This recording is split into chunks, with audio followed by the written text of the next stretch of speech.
Gonna get started here with just letting everyone know a little bit about the structure of this webinar, and then some things that from an interaction standpoint you're able to do. So the webinar, we have 45 minutes scheduled with roughly 30 to 35 minutes of content. We'll have about 10 to 15 minutes at the end for a Q&A, which you are definitely encouraged to send us your questions. There is a Q&A feature, so please send through your questions. We'll save those for the end. The webinar is also being recorded, and we'll definitely share that for distribution at the end. As well as, if you stick with us to the end here, we are sending out a post-event survey. So really looking to get your feedback, and you'll be eligible for a $50 Amazon gift card. With that said, this is our first webinar of the year. We plan to have a few more, and we're excited to really have some topics of interest for healthcare organizations, for senior living operators. And so your feedback is crucial to making sure that those topics are of interest and have, you know, information that you're looking for to help solve those challenges. I'm going to introduce the two speakers for today. So Jason Bradley and Ricky Keys are both regional sales directors here at Common Sense. They've been here, Ricky's been here for quite some time, and Jason's also had a wealth of knowledge working with healthcare organizations, and both really a full knowledge of data analytics and helping customers around those challenges. So I'm not going to speak too much on the topic. I'm going to pass it off to Jason first, and he'll kind of walk through the content of it. So with that said, yeah, Jason, if you want to kick it off.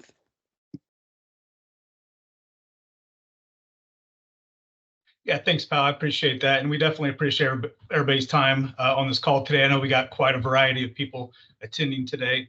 So you can kind of read what our agenda is. Ricky's definitely going to share some scenarios with you in a little bit.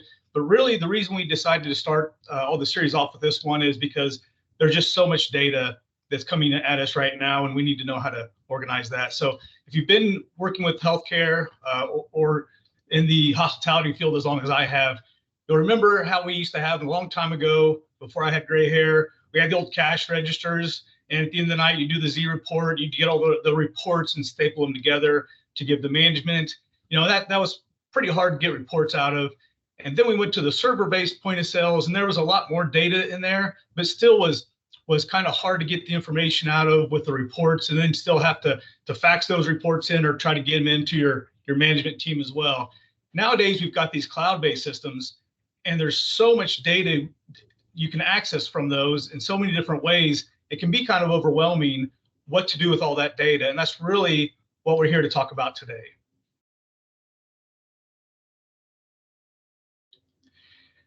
So I know we have a lot of customers on here, maybe some non-current customers, but maybe you know who Common Sense is, maybe you really don't know who you're dealing with. So we thought we'd give a little bit of a background on who we really are. We started back in the 1980s. Actually, there was a food service contractor, and they started seeing there was all this reporting and all this data flying around, and they didn't really have their hands on it, and they wanted a way to organize that. So they brought in some IT specialists to kind of wrap their hands around that, and that's really how Common Sense was developed.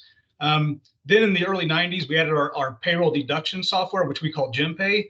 And in 1995, we actually broke away from that company and became our own entity. So that was the birth of Common Sense as well. And in 2001, we actually brought up our patient room service software, which we called GemServe. 2002, we broke into the senior living market with GemLiving. And then we were acquired in 2009 by Jonas, which is a $1.5 billion company. The big benefit of that is they had a lot of financial backing to really start our growth and increase our growth from there. Then we had an important product come along called RDS for the senior living market. And then our latest acquisition was in 2019 with our own point of sale system called GemPOS.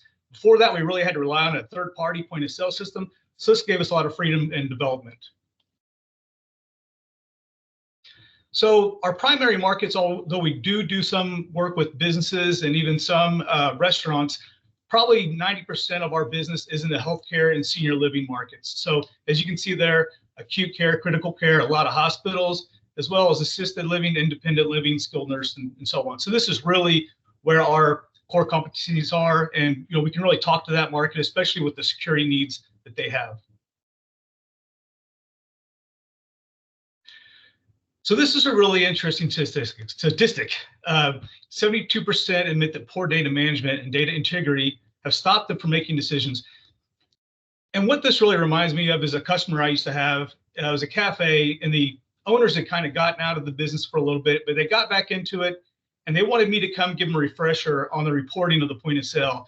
When I did so, I noticed that there had been 24 cash transactions that day and 24 senior citizens discounts that day. So pretty quickly, I could see that that employee was kind of stealing from the rest of the business by taking that 10% of that cash and put it in their pocket.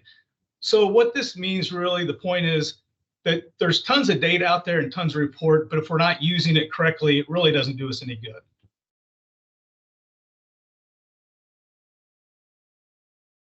So how can we combat data fatigue with all this information out there? Number one is start simple. Now, you've probably got a lot of different processes, a lot of different applications that you're pulling reports from. So if you can, start with one. In this case, we're going to focus on the point of sale, and Ricky will get into those processes in a little bit. But, start with one system and try to refine that. Number two, develop a process. So how do we need to pull these reports? How often do we want to pull these reports? What reports do we want to pull? And what do we want to do with all this information and data that we're getting? Number three is create engagement. So now that we've got all this data, we can see where everything's coming from and where our shortfalls and where our benefits are. How can we use it? Well, create engagement means get with your employees, people on the front line, get with everybody in your company and get with that data and see how we can use it to increase gains and use it to be more efficient.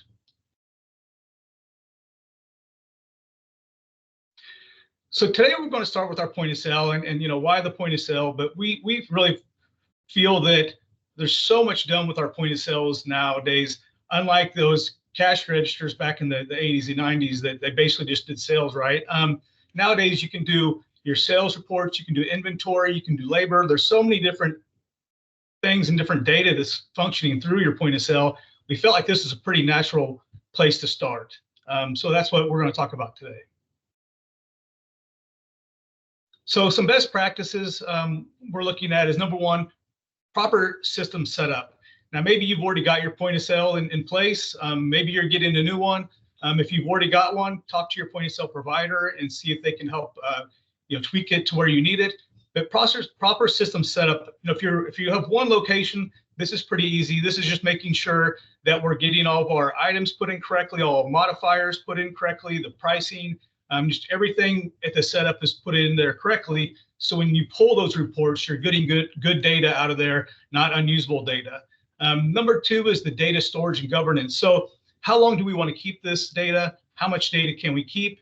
And this definitely depends on what system you have, and definitely easier with the cloud-based systems. I would probably talk to our IT team and see if they have some regulations and rules based on this. But obviously, if we want to keep some year over year in data, we need to keep it for at least 12 months. So be thinking ahead of how long we want to keep this information and how we're going to use it when you start setting it up. And again, work with your point of sale provider, your IT team to see how you should exactly do that. Number three is commitment to data culture. This gets right back into kind of garbage in, garbage out. So put in clean data, make sure that, go in and routinely inspect it, make sure everything looks good. If you start putting in bad data, you're just going to get bad data out. I've seen some systems where they've had the same point of system for 10, 15 years, and they might have ranch dressing in there 4 different times at different prices and everything. So when you're doing reporting, it makes it really hard when you've got multiple of the same items. So just try to keep it clean and watch who's putting the data into it. Number 4 would be to leverage automation. Again, this was really hard back in the olden times, but nowadays that we've got these cloud-based systems, really leverage what they can do as far as automation. For instance, our system, you can go in there and put in, whatever reports you need. Maybe we need just a sales report, a void report, another report, and you can actually set that to where those will automatically email you those reports, how often you need that, whether that be daily, weekly, monthly.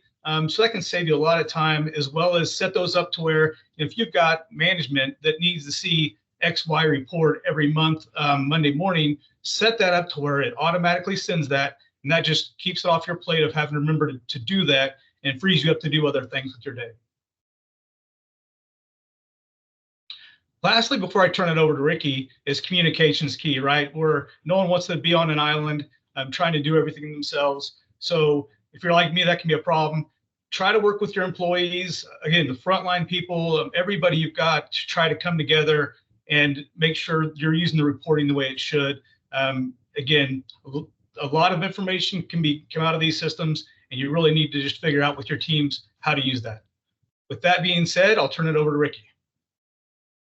Thanks, Jason. Since Powell had said originally that, we've started this webinar series because we see a need for learning, seeing how things work, doing deep dive, and we're going to do a deep dive today in reporting. In the time frame that we have reporting, there's a ton of reports that we can do, so we're just going to go from what Jason said and start simple. We're going to just start at a simple cafeteria within a food service environment. And so by starting simple, we're just going to start with some reporting, and we have different types of reporting in the system, and we have different things that we could do, but we're going to start with one health system with 3 cafes. And by starting with one health system with 3 cafes, it gives us some data that we can look at and compare to one another. If you are in a facility or community with just one location, you can do the same there just by looking at different times, different servers or cashiers, just to come up with different areas to compare. So within these 3 cafes, we're just doing 3 different sizes: a small, medium, and large cafe, just kind of showing percentages and just differences. And to make it a little simpler, we're going to be selling all the same items at the same prices so that our numbers come out to be the same. You know how that could skew how much we're taking in versus how many checks there are and how many people we're serving. So next slide. So if we go into the system, this happens to be our system for GEMPOS. If you don't have GEMPOS, you may have a different type of a reporting tool. But here we have a dashboard to where you can see quick numbers on what you're trying to keep track of how busy you are, and maybe some quick numbers of just labor or other statistics that are on there, as well as what Jason said about setting up reports to be emailed and have them ready for you. Now, if we go into our reports here and we just choose a report, we're just going to start with a simple report for a month. We're going to set it for a month, and we're going to do just a sales summary report. And what that does, it'll show you an employee report of like all the money taken in by the employees. I'm just going to use cashiers as the main type of employee here because that's what the scenario shows. And so within the sales summary report, we have all the sales data insofar as money. Again, starting simple. So we're just looking at the money that we're taking in and how many people we're serving and how busy we are. So this report, we're just going to open it for all 3 locations. And again, Cafe 1, Cafe 2, Cafe 3. Cafe 1 is the largest of the 3, and it basically has 3 cashiers, so it has 3 stations, and is open all day. Cafe 2 is a little bit smaller. It's got 2 cashiers, 2 workstations, and has the same time frame. It's open the same time all day. And then Cafe 3 is a smaller a single terminal cafe. It's open for lunch, for breakfast, lunch, and dinner, but it is closed in between. So it's a little bit less busy. And if you look at the numbers, you're looking at 175,000 at the first cafe, the second one at 126-ish, and the third cafe at 42,000. Now, what we can do here is break this down just to show the differences. So if we look at those numbers, we can see that we've got further breakdown below and some of the other types of reports we're going to pull up. But here we're going to see the basic structure of what you're taking in. You're making the sales of 174,000 at your first cafe, and it is broken out below.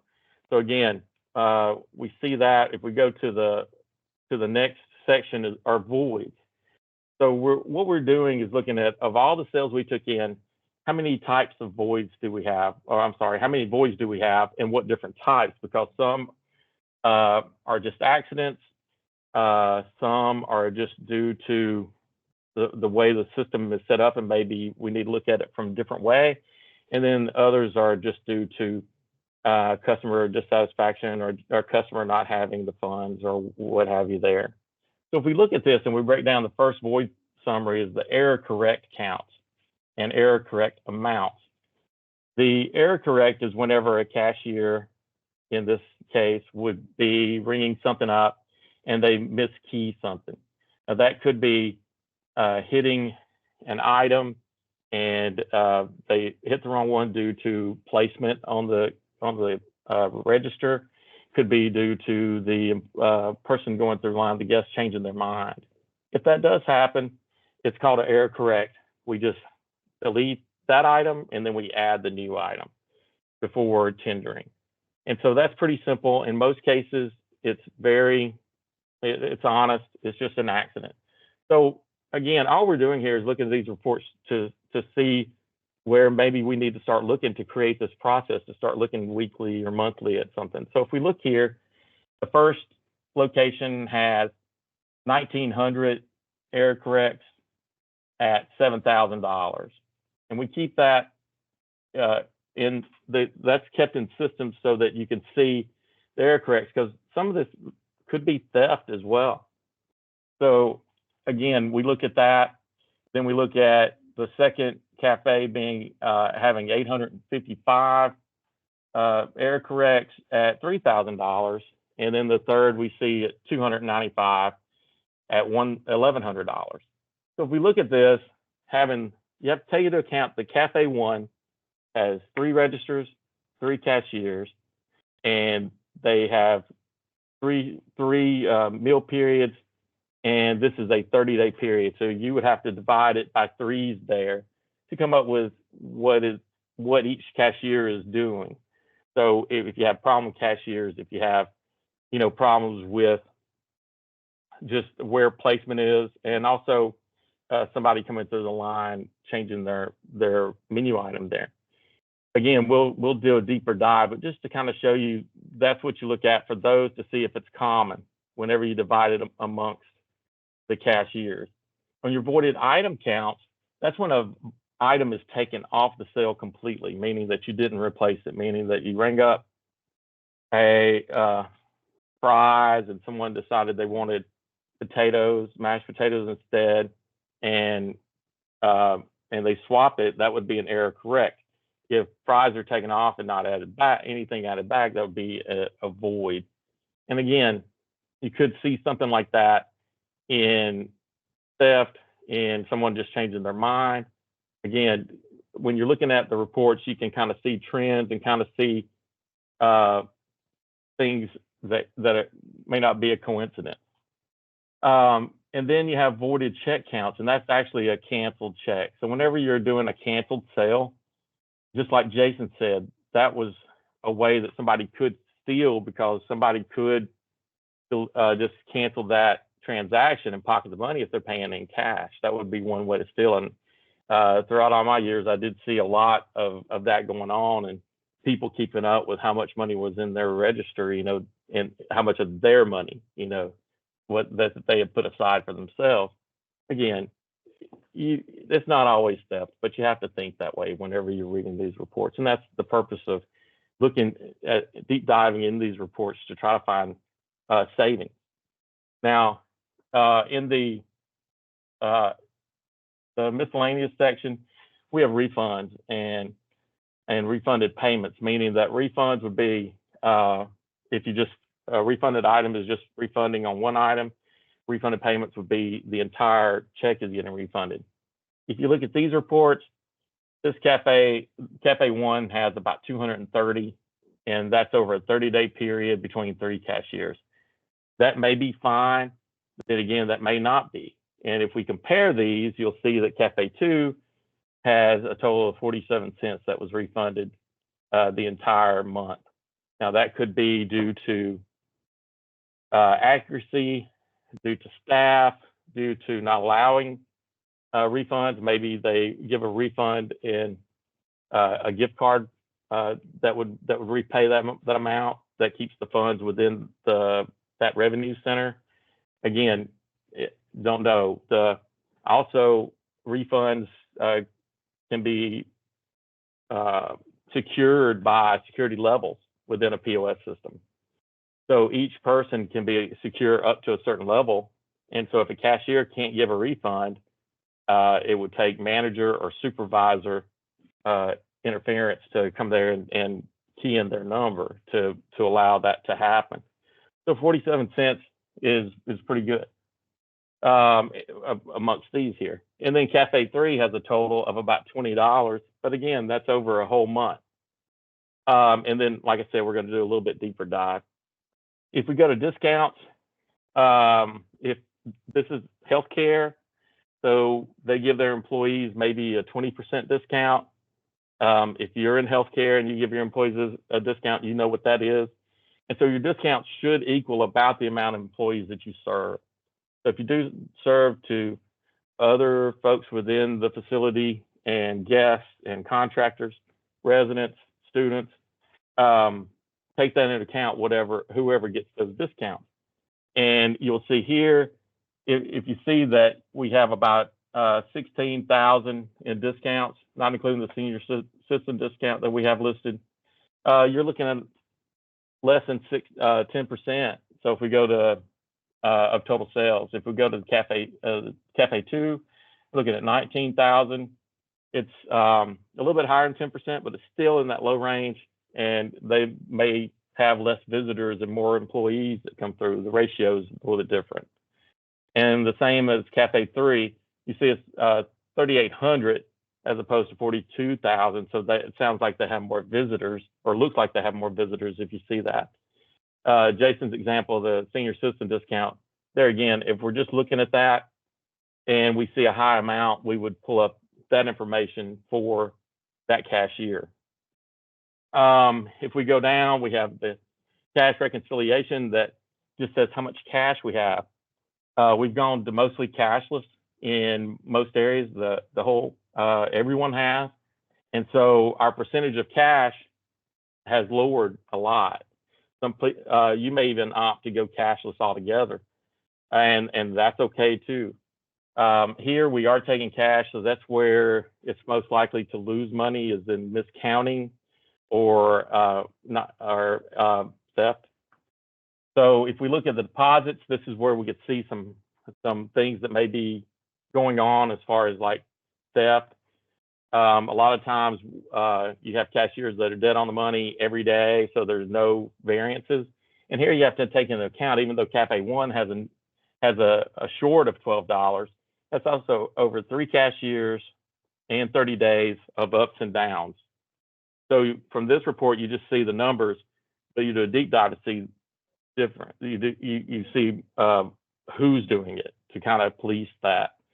Your Cafe 2 here, we're at 8,000, and so again, 8,000 total deposit with a $10 overage, and then Cafe 3, we've got a $3,300 with a 49-cent shortage. So again, 30 days, we're looking at. So to me, this looks fine, but to do a deep dive, we'll pull up an employee report, which will show our cashiers. If we pull up this employee report, it's showing all the cashiers that are involved in money. And just so happens, this report, the number one cashier that you can see there is the kiosk. Now, I don't know if anyone on here who has cafeterias, cafes that may use a kiosk, you may see a lot of people using that. in our example here, in the real world example, we see that kiosk sales are the #1 cashier, just to make that point here. But if we pull up two to compare, I would pull up like the #1 cashier would be Natalia at 41,000, which is less than the kiosk, about almost half. And then just pull up another person, maybe not the second one, but we'll go with third place or fourth in ranking, and that'd be Alan at 10,000. So if we pull up their reports, which most systems can do, you can pull up cashier reports on individuals. You can see that their gross sales here, Natalia's is 41,000 versus 10,000 for Alan. That's a four times difference. So it's 4 times as much as Alan is. It's a fourth of what Natalia is doing. So that gives you an idea of kind of how to look at your numbers from now on to see how these two are doing. You can look at the discounts given. Natalia has given 40,000 of discounts, and Alan has given 800. So again, we're looking at 10% or so that Natalia is doing.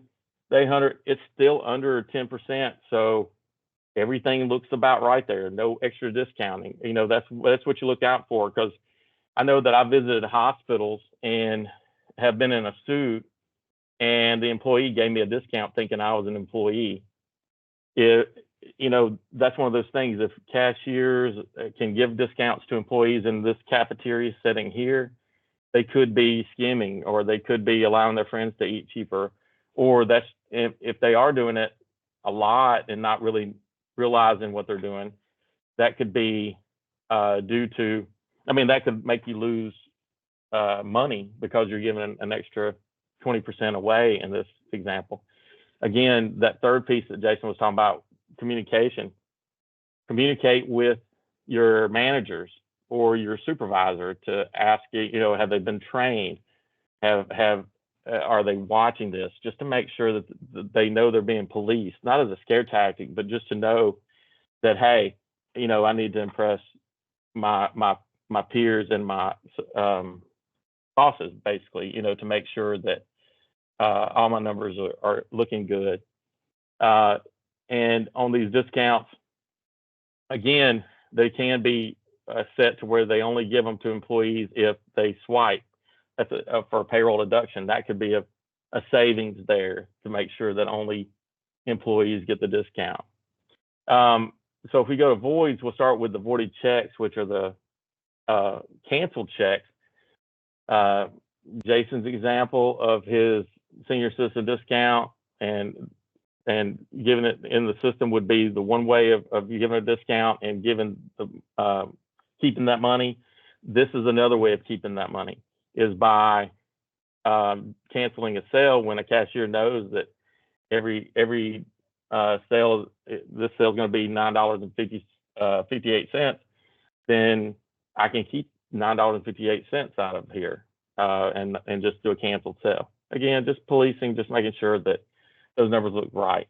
I mean, this is not bad for these two. Alan did have way more than Natalia did, but you don't know if people change their mind. Since he has more guests than employees, maybe they're not used to placing their orders or going through the line, and they didn't have the money, or they didn't have payment and a type of payment that they could take. So again, it could just be that area. Supervisors, managers, talking with them. And if you're the manager or supervisor, you know, just talking to the cashiers, communication, just seeing why these numbers look like that. And then that helps you on your next reports that you run. The voided items, again, this doesn't look bad because that's just somebody changing their mind more than likely. If it was higher, that would be something that I would dig into a little more. Error corrects. Error corrects could be that you have a menu, a weekly menu, and they change on the screen, and the cashier is unsure where they are because it changed from yesterday or it changed from the period before. So it could be that. Always placing the items in the same areas on your screens kind of help out if you do change screens up, because it does make people go faster, make your lines go faster. But that could be that.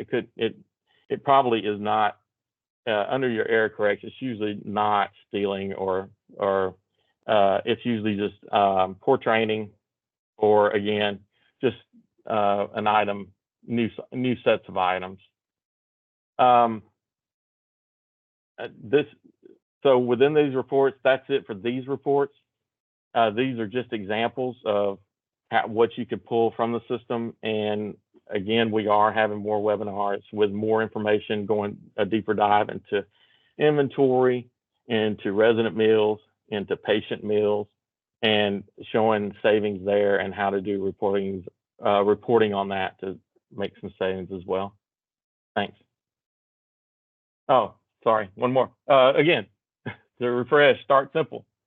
Create a process. That's what we just did. We just created a process of just cashiers. Again, we can do deeper dives into other areas on our next webinars, but engage.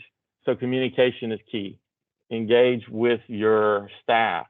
Engage, in this case, engage with the cashiers to see what they're doing, just to show that you care, that you see what's going on, and you're there to help too. Thanks, everyone.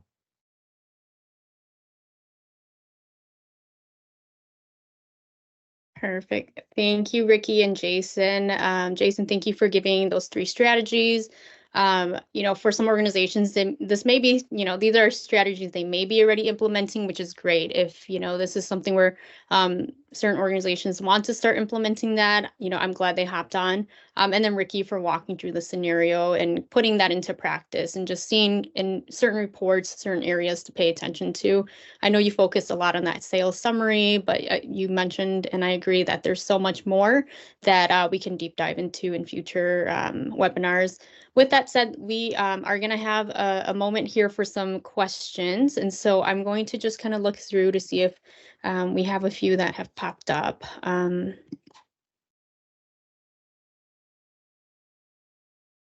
All right, so let's see. All right, I think Jason, in your part, you had talked about creating or commitment to like data culture. What are some ways in which an organization can create like a data-driven culture if that's not already part of their habit? Ricky, Jason, you can both share your comments. Well, I would say, first of all, with your peers, definitely line those out and kind of make those as laws or rules of how you're going to handle that data. Definitely work with your IT team to figure out, what there are already standards in your organization and make sure you follow those. So that's some things I would think about. But then when you have those rules in place, just make sure that all the employees know that and make sure you make it a habit of sticking to those. Ricky, do you have anything to add to that? About the same. Again, creating that process, creating the reports that you're going to print every day to look at your numbers. And again, you may not print them every day. Some reports are only going to be printed over, a week or a month. Share those reports. Share your numbers with staff to help out there. And yeah, that's it. If that answers that question. Yeah, those were great responses and a good way to start. Let's see, I have a question regarding available list of reports. Do you have a list of reports? It could be, I think in this case, maybe specific to our point of sale, but also maybe in general.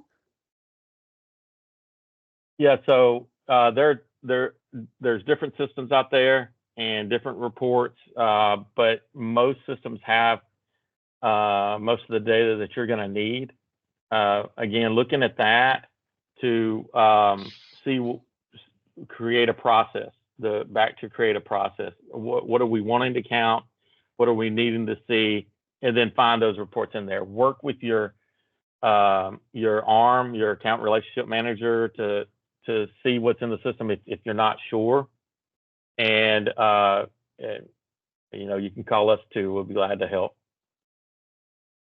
Yeah, I'd say work with your point of sale provider to also see what best practices maybe some other organizations like yours that our customers are doing, and so you can kind of emulate the best practices of other organizations as well, for sure. Perfect. Thank you. Let's see. Looking through another question here. Are reports easy to create? Site-specific needs can be challenging to pull data from multiple reports. I mean, I would build in reports. Again, I think that sometimes the point of sale providers are underutilized. So absolutely work with your point of sale provider, work with the support team. I know we've got some excellent support people on hand that would love to help with those type of things. And then, like Ricky said, work with your ARM or your account relationship manager to help to set those up. Yeah, the data you need is usually in your system, and it's just, how do I pull it out, like your question is basically saying. So we just have to find out what you need and what your system can do, because if like with our examples there, I mean, we can set it up to be emailed, and it can be for certain areas. It can be for one location or multiple locations, or one revenue center or multiple revenue centers. Again, it's just asking that question to your provider. So, and I know that I'll be willing to help anytime, and I know our staff will. The other thing is that if you're a customer of ours, check the knowledge base. We have an excellent knowledge base, point of reference that we'd be more than happy to hook you up with. Jason, you had a good mention about like enterprise level, just hierarchy, setting things up correctly. This is regarding pricing. Can pricing for menu items be controlled for an entire sector at an enterprise level and then distributed to many different point of sales? Yeah, again, that's going to depend on what point of sale you have. With our GemPOS system, absolutely, we can do that. That's really based off of what your company's preferences are and their mandates. So absolutely, with our systems, you can push down price changes to different levels. And it's up to your organization whether people at which level can make changes to that pricing. So that's really an organizational level decision on how that's handled. But with our systems, the newer cloud-based systems, yes, you can do those type of things.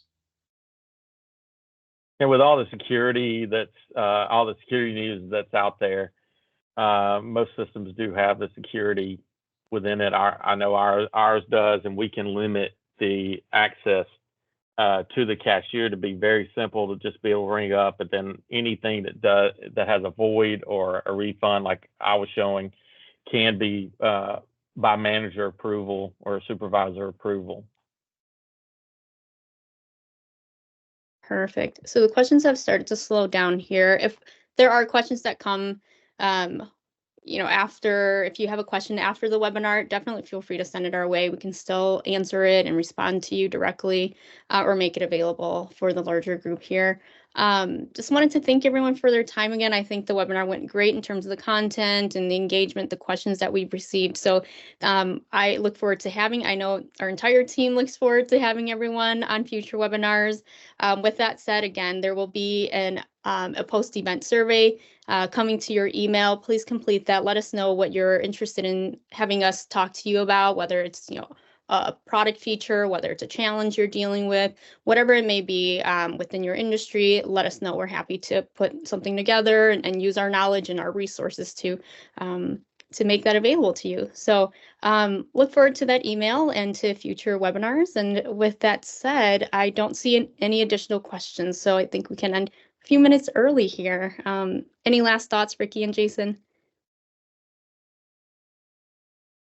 No, thanks everyone for your time. We appreciate it. I know Ricky got that shirt, but that's all I've got. But no, nothing from me. Awesome.